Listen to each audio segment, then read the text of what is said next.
살기로 했네. 주님 뜻대로 살기로 했네. 주님 뜻대로. 여호와의 말씀이 내게 임하여 이르시되, 인자야, 이스라엘 족속이 내게 찌꺼기가 되었나니 곧 풀무불 가운데 있는 노시나 주석이나 쇠나 나비며 은의 찌꺼기로다. 그러므로 주 여호와께서 이와 같이 말씀하셨느니라. 너희가 다 찌꺼기가 되었은즉 내가 너희를 예루살렘 가운데로 모으고 사람이 은이나 노시나 쇠나 나비나 주석이나 모아서 풀무불 속에 넣고 불을 불어 녹이는 것 같이 내가 노여움과 분으로 너희를 모아 거기에 두고 녹이리라. 내가 너희를 모으고 내 분노의 불을 너희에게 불면 너희가 그 가운데에서 녹되 은이 풀무불 가운데서 녹는 것 같이 너희가 그 가운데서 녹으리니 나 여호와가 분노를 너희 위에 쏟은 줄을 너희가 알리라. 여호와의 말씀이 내게 임하여 이르시되, 인자야, 너는 그에게 이르기를 너는 정결함을 얻지 못한 땅이요 진노의 날에 비를 얻지 못한 땅이로다 하라. 그 가운데서 선지자들의 반역함이 우는 사자가 음식물을 움킴 같았도다. 그들이 사람의 영혼을 삼켰으며 재산과 보물을 탈취하며 과부를 그 가운데 많게 하였으며 그 제사장들은 내 율법을 범하였으며 나의 성물을 더럽혔으며 거룩함과 속된 것을 구별하지 아니하였으며 부정함과 정한 것을 사람이 구별하게 하지 아니하였으며 그의 눈을 가려 나의 안식일을 보지 아니하였으므로 내가 그들 가운데서 더럽힘을 받았느니라. 그 가운데에 그 고관들은 음식물을 삼키는 이리 같아서 불의한 이익을 얻으려고 피를 흘려 영혼을 멸하거늘 그 선지자들이 그들을 위하여 회를 칠하고 스스로 허탄한 이상을 보며 거짓 복수를 행하며 여호와가 말하지 아니하였어도 주 여호와께서 이같이 말씀하셨느니라 하였으며, 이 땅 백성은 포악하고 강탈을 일삼고 가난하고 궁핍한 자를 압제하고 나그네를 부당하게 학대하였으므로 이 땅을 위하여 성을 쌓으며 성 무너진 데를 막아서서 나로 하여금 멸하지 못하게 할 사람을 내가 그 가운데서 찾다가 찾지 못하였으므로 내가 내 분노를 그들 위에 쏟으며 내 진노의 불로 멸하여 그들 행위대로 그들 머리에 보응하였느니라. 주 여호와의 말씀이니라.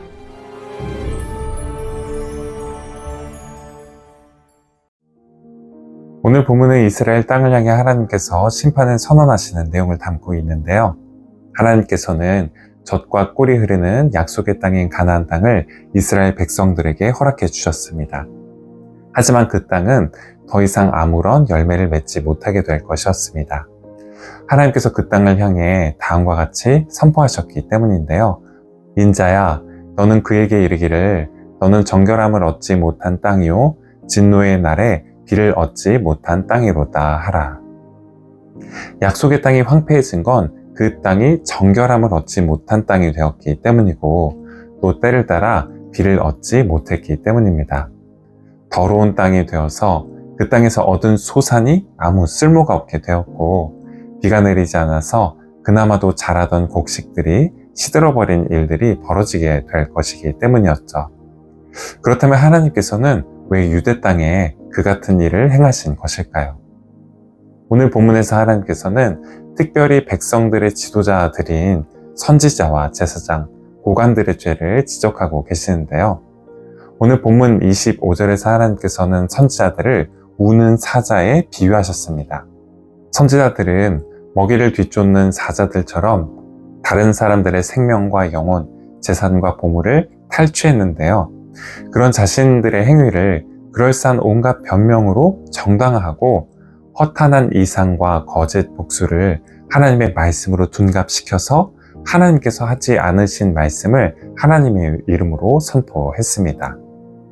이어지는 26절에서 하나님께서는 제사장들이 거룩함을 지키지 못했다라는 점을 책망하셨는데요.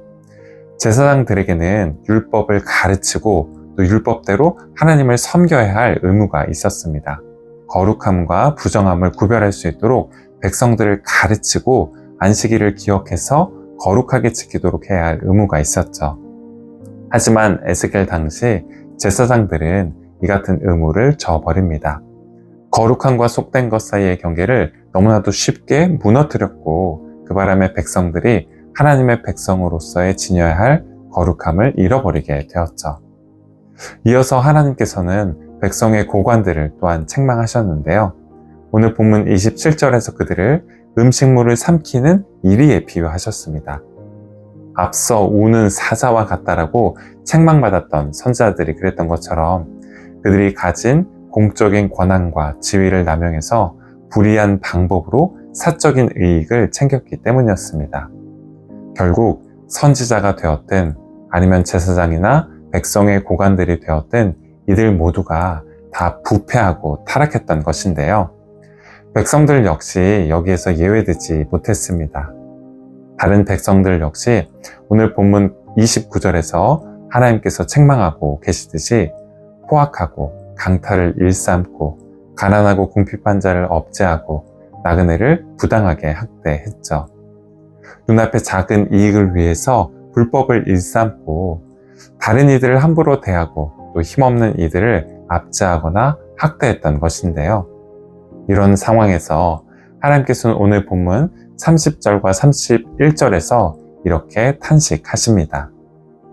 이 땅을 위하여 성을 쌓으며 성 무너진 데를 막아서서 나로 하여금 멸하지 못하게 할 사람을 내가 그 가운데서 찾다가 찾지 못하였으므로 내가 내 분노를 그들 위에 쏟으며 내 진노의 불로 멸하여 그들 행위대로 그들 머리에 보응하였느니라. 주 여호와의 말씀이니라. 성벽이 무너져 내리는 건 물론 큰 문제입니다. 안전을 위협받고 일상을 위협받게 되기 때문이죠. 하지만 성벽이 때로 무너지는 것 자체가 가장 큰 문제는 아닙니다. 아무리 철옹성 같은 성벽이라고 하더라도 오랜 세월이 흘러서 혹은 거센 비바람이 몰아치거나 수많은 적들의 침입을 받아서 무너지게 될 때가 있기 때문이죠. 성벽 모서리가 뭉개지고 여기저기 구멍이 날 뿐만 아니라 아예 주춧돌이 주저앉아서 성벽 전체가 기울어지게 될 때도 있기 때문입니다. 그런데 그럴 때에도 누가 있으면 괜찮을까요? 그 성벽을 보수할 수 있는 이들이 있으면 괜찮습니다. 무너진 성을 다시 쌓고 구멍난 곳을 다시 막을 수 있는 이들이 있다면 또 평평하게 주춧돌을 다시 놓아서 그 위에 다시 성벽을 쌓아 올릴 수 있는 이들이 있다면 괜찮습니다. 그래서 중요한 건 성벽이 견고하냐 아니면 무너지고 있느냐가 아닙니다. 성벽을 보수하고 쌓을 수 있는 이들이 우리 주위에 있느냐 혹은 우리 각 사람이 그런 사람이 될 수 있느냐가 훨씬 더 중요한 질문이죠. 우리 사회 역시 많은 위기와 마주하고 있습니다. 경제적인 불평등과 양극화로 인한 사회적인 갈등과 세대와 지역, 이념적인 차이로 인한 갈등은 오랫동안 사회 통합을 저해하는 큰 문제가 되어 왔습니다. 한국 교회가 여전히 대사회적인 신뢰를 회복하지 못하고 있는 건 역시 또한 큰 문제이고 불의한 권력이나 이권과 결탁된 특정 교회와 목회자들의 이름이 계속해서 뉴스에 오르내리고 있는 건 역시 큰 문제입니다.